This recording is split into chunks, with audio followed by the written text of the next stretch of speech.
Hello my student, आप लोग कैसे हैं। उम्मीद करता हूं कि आप लोग बहुत बढ़िया होंगे। आज के इस वीडियो में हम लोग क्लास 12th का हिंदी कवर करने वाले हैं। ओके, हिंदी का जो भी आपका 100 नंबर का जो आपका आता है 100 नंबर का हम लोग कंप्लीट ऑब्जेक्टिव को करेंगे।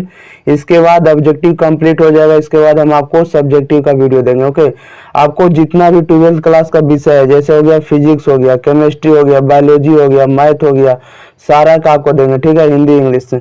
तो पहले हम आपको हिंदी का कंप्लीट चैप्टर वाइज चैप्टर करा रहे हैं। ठीक है, जो भी आपको एग्जाम में पूछा है या तो जो नहीं पूछा है उसको भी कवर कराएंगे, यानी जैसे भी चैप्टर वाइज होता है। ठीक है, अगर आप चैप्टर वाइज कर लेते हैं तो आप अगर दूसरा सेट बनाइएगा तो आपसे 100% बनेगा। ठीक है, चलिए बढ़ते हैं हम लोग क्वेश्चन नंबर सीधे 1 नंबर की ओर। देखिए बढ़ते हैं, इससे पहले अगर हमारे चैनल से नहीं जुड़े तो चैनल से आप लोग जुड़ लीजिएगा, चैनल को सब्सक्राइब कर लीजिएगा, दोस्तों के पास भी शेयर कर देना। ठीक है, वीडियो को लाइक जरूर करिएगा। ओके, ताकि आपको बार बार बोलने की जरूरत ना पड़े। देखिए चैप्टर का जो नाम है, चैप्टर का नाम है पहला बातचीत है। क्या है? चैप्टर का नाम है बातचीत। यह जो लिखा गया है यह बाल कृष्ण भट्ट की रचना है। किसकी रचना है? बाल कृष्ण भट्ट की। बोलेगा कि बातचीत के लेखक कौन है तो बाल कृष्ण भट्ट बताइएगा। ओके, चलिए हम लोग बढ़ते हैं क्वेश्चन नंबर 1 की ओर। 1 नंबर में कह रहा है कि बाल कृष्ण भट्ट की रचना निम्न में से कौन है? बताइए, बाल कृष्ण भट्ट की रचना निम्न में से कौन सी है? आप लोगों को कम से कम 3 से 4 सेकंड के अंदर आप लोगों को आंसर कमेंट बॉक्स में बता देना। ठीक है, आंसर लिखकर बता देना ताकि हमें भी पता लग जाए कि आप लोग रेगुलर पढ़ रहे हैं। अब आपको आपके प्रति हमें अच्छा कंटेंट देना चाहिए। ठीक है आपको। चलिए बताइए, तो बाल कृष्ण भट्ट की रचना निम्न में से कौन सी है? क्वेश्चन नंबर 1 है, इसका आंसर बताइए। तो बाल कृष्ण भट्ट जो है यह बातचीत लिखा गया। क्या लिखा गया? बातचीत। बातचीत जो लिखा गया किसके द्वारा लिखा गया? तो बाल कृष्ण भट्ट के द्वारा लिखा गया। इसलिए याद रखिएगा, ऑप्शन नंबर क्या हो जाएगा? ए हो जाएगा। ओके, याद रखिएगा। क्वेश्चन नंबर 2 में कह रहा है कि बातचीत के जरिए भाप बनकर क्या बाहर निकल जाता है? बताइए, बातचीत के जरिए भाप निकलकर या भाप बनकर क्या बाहर निकल जाता है? इसका आंसर बताइए जल्दी जल्दी।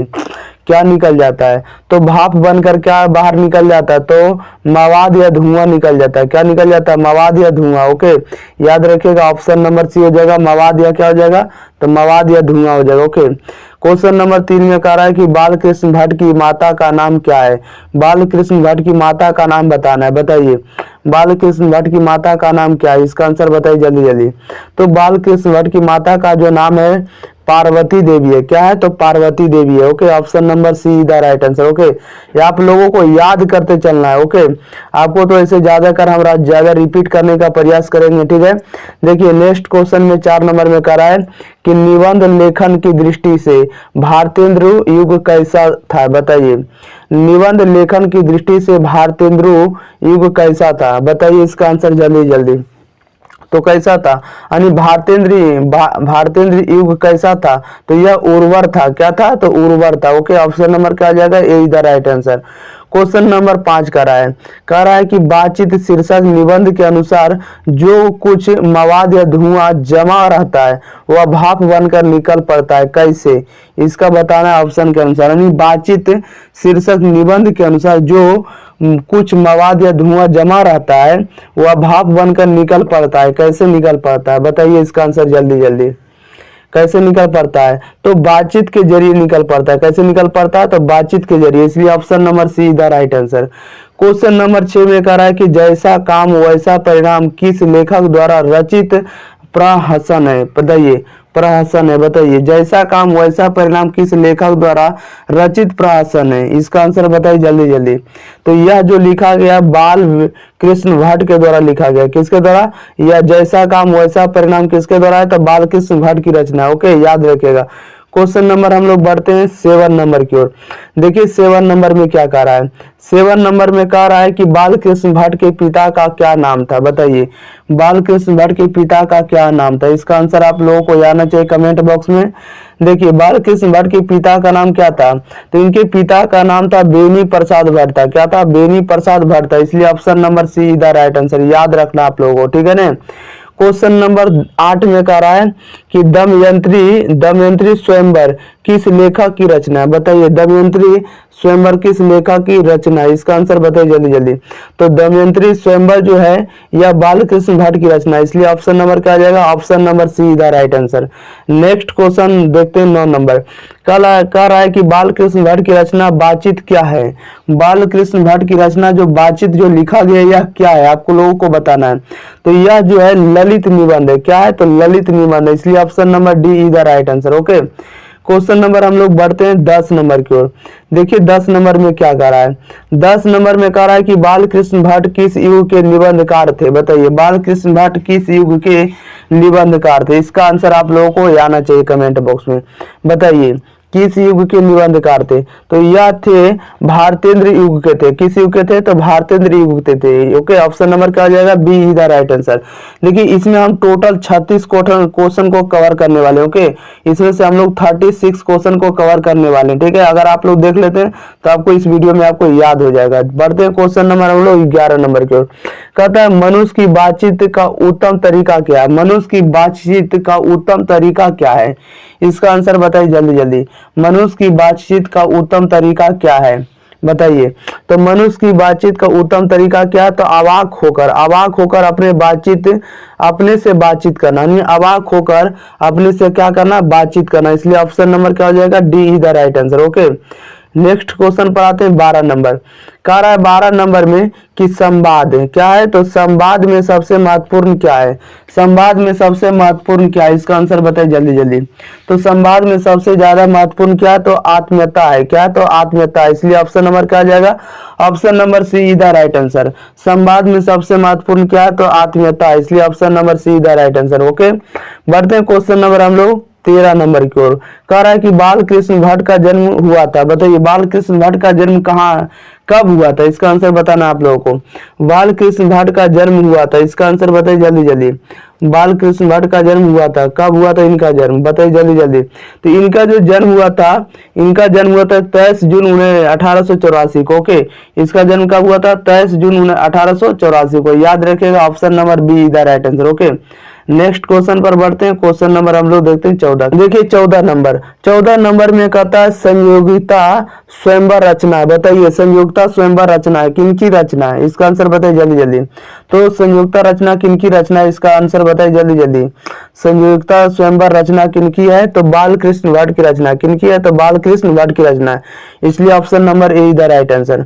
क्वेश्चन नंबर 15 में कहता है कि बातचीत शीर्षक निबंध के अनुसार रस का समुद्र किनकी बातचीत में उमड़ चला जाता है? बताइए, यानी बातचीत शीर्षक निबंध के अनुसार रस का समुद्र किनकी बातचीत में उमड़ा चला जाता है? बताइए इसका आंसर जल्दी जल्दी। 15 नंबर का बताइए।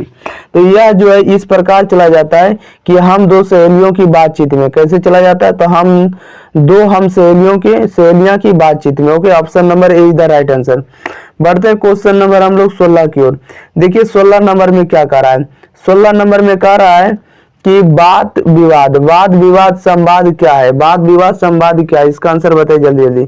तो वाद विवाद संवाद क्या? तो आलोचनात्मक निबंधों की पुस्तक है। ओके, आलोचनात्मक निबंधों की क्या है? पुस्तक है, इसलिए option number A is the right answer. Okay, आलोचनात्मक निबंधों की क्या है? पुस्तक है, वाद विवाद संवाद। ओके, बढ़ते हैं क्वेश्चन नंबर हम लोग 17 की ओर। 17 नंबर में देखिए क्या कह रहा है कि बालकृष्ण भट्ट ने कौन सा मासिक पत्र निकाला था? बताइए, यानी बालकृष्ण भट्ट ने कौन सा मासिक पत्र निकाला था? बताइए इसका आंसर जल्दी जल्दी। मासिक पत्र कौन सा निकाला था? इसका आंसर बताइए आप लोगों को। तो यह जो निकाले थे हिंदी प्रदीप निकाले थे। क्या निकाले थे? हिंदी प्रदीप निकाले थे, इसलिए ऑप्शन नंबर हो जाएगा इसका see the right answer. Okay, next question पर देखते हैं 18 नंबर। कह रहा है कि बातचीत किस विधा की रचना है? बताइए बातचीत किस विधा की रचना है? इसका आंसर बताइए जल्दी जल्दी। तो बातचीत जो है यह निबंध है। क्या है? तो किस विधा की रचना है? तो निबंध है। याद रखिएगा, बातचीत किस विधा की रचना है? तो यह निबंध का एक प्रकार है। ओके, याद हो गया होगा। क्वेश्चन नंबर बढ़ते हैं हम लोग 19 की ओर। देखिए 19 नंबर में क्या कह रहा है? 19 नंबर में आप देख रहे होंगे, कह रहा है कि रॉबिन्सन क्रूसो ने 16 वर्ष के उपरांत किसके मुख से एक बात सुनी है? बताइए, रॉबिन्सन क्रूसो ने 16 वर्ष के उपरांत किसके मुख से एक बात सुनी है? बताइए इसका आंसर जल्दी जल्दी। किसके मुंह से एक बात सुनी है? इसका आंसर बताइए जल्दी जल्दी। ऑप्शन नंबर क्या होने वाला है इसका? तो यह किससे किससे मुंह से सुने हैं? तो फ्राइडे के मुंह से, इसलिए option number A is the right answer. Okay, question number 20 कह रहा है कि बातचीत शीर्षक निबंध के निबंधकार हैं। बताइए बातचीत निबंध शीर्षक के निबंधकार कौन है? इसका आंसर जल्दी जल्दी बताइए 20 नंबर का। तो हम लोग शुरू से पढ़ते आ रहे हैं कि बातचीत जो लिखा गया है यह एक निबंध है और यह बालकृष्ण भट्ट के द्वारा लिखा गया, इसलिए option number D is the right answer. Okay, next question कह रहा है कि बातचीत के माध्यम से बालकृष्ण भट्ट क्या बतलाना चाहते हैं? बताइए बातचीत के माध्यम से बालकृष्ण भट्ट क्या बतलाना चाहते हैं? इसका आंसर बताइए जल्दी जल्दी। 21 का। तो यह जो है बालकृष्ण भट्ट अपने माध्यम से बातचीत के माध्यम से क्या बतलाना चाहते हैं? तो यह अपने बातचीत के माध्यम से यह बातचीत की शैली को बताना चाहते हैं। क्या बताना चाहते हैं? बातचीत की शैली को, इसलिए याद रखिएगा option number A is the right answer. Okay, next question पर देखते हैं। क्वेश्चन नंबर हम लोग देखते हैं 22 नंबर की ओर। ओके, 22 नंबर में देखिए क्या कह रहा है। 22 नंबर में कहता है कि भट्ट जी को किसने अंग्रेजी साहित्य के एडिशन और स्टील की श्रेणी में रखा है? बताइए अभी भट्ट जी को अंग्रेजी साहित्य के एडिशन और स्टील की श्रेणी में रखा है, किसने रखा है? इसका आंसर बताइए जल्दी जल्दी। किसने रखा है? तो ये जो रखे रामचंद्र शुक्ल रखे। क्या किसने रखे? रामचंद्र शुक्ल, इसलिए ऑप्शन नंबर सी इधर राइट आंसर, रामचंद्र शुक्ल, याद रखिएगा। नेक्स्ट क्वेश्चन कह रहा है कि बालकृष्ण भट्ट का निवास स्थान कौन सा है? बताइए बालकृष्ण भट्ट का निवास स्थान कहाँ है और इनका जन्म कहाँ हुआ? बताइए जल्दी जल्दी, कहाँ निवास करते थे? 23 नंबर का आंसर बताइए। तो ये जो थे बालकृष्ण भट्ट इलाहाबाद के थे, इलाहाबाद के यूपी से। कहाँ थे कहते? तो इलाहाबाद के यूपी थे। ओके, इलाहाबाद के कहाँ से? तो यूपी के थे। ओके, याद रखेगा बालकृष्ण भट्ट का निवास स्थान कौन सा है? तो इलाहाबाद यूपी। इलाहाबाद क्या हो जाएगा? यूपी हो जाएगा, नहीं उत्तर प्रदेश हो जाएगा। उत्तर प्रदेश जिला, सॉरी उत्तर प्रदेश क्या है? तो स्टेट है। क्या है? स्टेट है, नहीं राज्य है। ओके, याद रखिएगा। नेक्स्ट क्वेश्चन देखिए क्या कह रहा है। कह रहा है कि बालकृष्ण भट्ट ने किस पत्रिका का संपादन किया है? बताइए बालकृष्ण भट्ट ने किस पत्रिका का संपादन किया? इसका आंसर जल्दी जल्दी बताइए आप लोग। तो बालकृष्ण भट्ट ने किस पत्रिका का संपादन किया? तो हिंदी प्रदीप का किया। किसका किया है? तो हिंदी प्रदीप का, इसलिए option number C is the right answer. Okay, आप लोगों को याद करते चलना है। ओके, बढ़ते हैं क्वेश्चन नंबर हम लोग सीधे 25 की ओर। देखिए 25 में क्या कह रहा है। कह रहा है कि बालकृष्ण ने हिंदी प्रदीप नामक मासिक पत्रिका निकालना कब प्रारंभ किया? बताइए बालकृष्ण भट्ट ने या बालकृष्ण ने हिंदी प्रदीप नामक मासिक पत्रिका निकालना कब प्रारंभ किया है? इसका आंसर आप लोगों को आना चाहिए कमेंट बॉक्स में। बताइए कब निकालना प्रारंभ किया है? बताइए इसका आंसर जल्दी जल्दी। तो ये जो निकालना आरंभ किए थे 1877 ईस्वी से किए थे। कब किए थे? तो 1877 ईस्वी से। Okay, option number A is the right answer. Okay, next question देखिए क्या कह रहा है। कह रहा है कि बालकृष्ण भट्ट के पिता पेशे से क्या थे? बताइए यानी बालकृष्ण भट्ट जो है बातचीत के जो निबंधकार हैं बालकृष्ण भट्ट, इनके पिता पेशे से क्या थे? इसका आंसर बताइए जल्दी जल्दी। यानी बालकृष्ण भट्ट के पिता पेशे से क्या थे? इसका आंसर आप लोगों को आना चाहिए। बताइए क्या थे? तो बालकृष्ण भट्ट के पिता जो थे पेशे से क्या थे? यानी रोजगार में क्या करते थे? तो व्यापारी करते थे। ओके, ऑप्शन नंबर क्या हो जाएगा? B is the right answer. Okay, question number कह रहा है 27 में कि कौन सा उपन्यास बालकृष्ण भट्ट द्वारा रचित है? बताइए कौन सा उपन्यास बालकृष्ण भट्ट द्वारा रचित है? इसका आंसर बताइए जल्दी जल्दी, कौन सा है? तो इनका जो बालकृष्ण भट्ट के द्वारा रचित उपन्यास जो है सौर आजन एक सुजान है। ओके, सौ आजन एक सुजान है। ऑप्शन नंबर क्या हो जाएगा? See the right answer. Okay, यानी इनके द्वारा जो रचित उपन्यास है सौ आजन एक सुजान है। ओके, ये उपन्यास है, याद रखेगा बालकृष्ण भट्ट का। क्वेश्चन नंबर बढ़ते हैं नेक्स्ट 28 नंबर की ओर। 28 नंबर में क्या कह रहा है? 28 में कह रहा है कि नाटक के प्रारंभ होने वाले मंगल पाठ को क्या कहा जाता है? बताइए नाटक के प्रारंभ होने वाले मंगल पाठ को क्या कहा जाता है? इसका आंसर आप लोगों को बताना है कमेंट बॉक्स में। बताइए जल्दी जल्दी। तो हम लोग जानते हैं कि नाटक के प्रारंभ होने वाले मंगल पाठ को हम लोग क्या कहते हैं? नांदी पाठ कहते हैं। क्या कहते हैं? नांदी पाठ, इसलिए option number B is the right answer. Okay, next question 29 number में कह रहा है कि रॉबिन्सन क्रूसो को कब तक मनुष्य का मुख देखने को नहीं मिला? बताइए, रॉबिन्सन क्रूसो को कब तक मनुष्य का मुख देखने को नहीं मिला है? बताइए इसका आंसर जल्दी जल्दी। कब तक नहीं मिला है? तो इनको 16 वर्ष तक नहीं मिला। कब तक नहीं मिला? तो 16 वर्ष तक इनको मुख देखने को नहीं मिला मनुष्य का। ओके, याद रखिएगा। क्वेश्चन नंबर देखिए, कितना नंबर देखना है। क्वेश्चन नंबर 30 कह रहा है कि बोलने से ही मनुष्य के रूप का साक्षात्कार होता है, यानी इंटरव्यू होता है। यह किसने कहा है? बताइए इसका आंसर जल्दी जल्दी। बोलने से ही मनुष्य के रूप का साक्षात्कार होता है, यह किसने कहा है? बताइए इसका आंसर जल्दी जल्दी। 30 नंबर का बताइए आप लोगों को क्या हो जाएगा। तो यह जो बोले थे, किसने बोले थे? तो ये बोले थे बेन जॉनसन ने बोले थे। किसने बोले थे? बेन जॉनसन ने। ओके, याद रखिएगा। यानी बोलने से मनुष्य के रूप का साक्षात्कार होता है, या किसने बोला था? तो बेन जॉनसन ने। ओके, याद रखिएगा। क्वेश्चन और बढ़ते हम लोग 31 नंबर की ओर। देखिए 31 नंबर में क्या कह रहा है। 31 नंबर में कह रहा है कि असल बातचीत सिर्फ 2 व्यक्तियों में ही हो सकती है।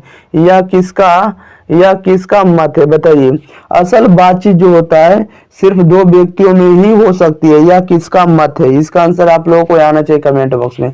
तो यह जो मत है यह एडिसन का है। किसका है? तो एडिसन का। इसलिए ऑप्शन नंबर याद रखिएगा, ए इज द राइट आंसर। कहता है एडिसन के अनुसार असल बातचीत कितने लोगों के बीच हो सकती है? बताइए, एडिसन के अनुसार असल बातचीत कितने लोगों के बीच हो सकती है? बताइए, कितने लोगों के बीच हो सकती है? वही क्वेश्चन को रिपीट कर दिया है। तो 2 लोगों के बीच हो सकती है असल बातचीत। ओके, याद रखिएगा, option number A is the right answer. Question number 33 में कह रहा है कि बातचीत से मन किस प्रकार का हो जाता है? बताइए, बातचीत करने से मन किस प्रकार का हो जाता है? आप लोगों को पता होगा। बताइए, बातचीत से मन किस प्रकार का हो जाता है? बताइए इसका आंसर जल्दी जल्दी। तो बातचीत से मन किस प्रकार का हो जाता है? बताइए। तो बातचीत करने से मन जो होता है हल्का और स्वच्छ हो जाता है, नहीं साफ हो जाता है। हल्का और क्या हो जाता है? साफ हो जाता है। Okay, option number C is the right answer. Question और बढ़ते हैं हम लोग 34 नंबर की ओर। 34 नंबर में देखिए क्या कह रहा है। 34 नंबर में कह रहा है कि किसके ना होने से सृष्टि गूंगी प्रतीत होती है? बताइए, किसके ना होने से सृष्टि यानी संसार गूंगी प्रतीत होती है? बताइए इसका आंसर जल्दी जल्दी। किसके नहीं होने से गूंगी प्रतीत होगा? बताइए, आप लोगों को जल्दी जल्दी कमेंट बॉक्स में आना चाहिए, जल्दी जल्दी इसका आंसर। कह रहा है, फिर से पढ़ रहे हैं, देखिए कह रहा है किसके ना होने से सृष्टि गूंगी प्रतीत होती है? किसके ना होने से? तो वाक शक्ति के नहीं होने से सृष्टि गूंगी प्रतीत होती है। सृष्टि का मतलब संसार होता है। ओके, याद रखिएगा, किसके नहीं होने से? तो वाक शक्ति को नहीं होने से सृष्टि गूंगी प्रतीत होती है। क्वेश्चन नंबर 35 में देखिए क्या कह रहा है। कह रहा है कि आर्ट ऑफ कन्वर्सेशन कहाँ के लोगों में सर्वाधिक प्रचलित है? कहाँ के लोगों में सर्वाधिक प्रचलित है? बताइए, आर्ट ऑफ कन्वर्सेशन कहाँ के लोगों में सर्वाधिक प्रचलित है? इसका आंसर बताइए जल्दी जल्दी। कहाँ के लोगों में प्रचलित है? तो ये जो है यूरोप के लोगों में ज्यादा प्रचलित है। ओके, का art of conversation, option number see the right answer. Next question में देखिए क्या कह रहा है। कह रहा है कि बाल कृष्ण किस काल के रचनाकार है? बताइए, बाल कृष्ण किस काल के रचनाकार है? इसका आंसर बताइए जल्दी जल्दी। तो बाल कृष्ण जो है आधुनिक काल के रचनाकार हैं। किस काल के हैं? तो आधुनिक काल के रचनाकार है। याद रखिएगा, बाल कृष्ण किस काल के रचनाकार है? तो आधुनिक काल के। ओके, जो समय चल रहा है वही आपका आधुनिक काल है। ओके, याद रखिएगा। तो आपका टोटल हम आपको 36 क्वेश्चन हम आपको कंप्लीट करा चुके हैं। आपको याद हो गया होगा, अगर नहीं याद हुआ तो दोबारा आप लोग वीडियो को जाकर देखते रहिए ताकि आपको याद हो जाए। ओके, देखिए जितना भी हम आपको पढ़ाएंगे सीरियल बाय हम आपको करा के पढ़ाएंगे, ठीक है। अगर आप लोग रेगुलर बने रहते हैं एग्जाम तो आपको एग्जाम की तैयारी आपको पूरी करा देंगे। ओके, तो रहने देते हैं यहीं तक। अगले वीडियो में मिलते हैं दूसरे चैप्टर से। तो thank you for watching this video.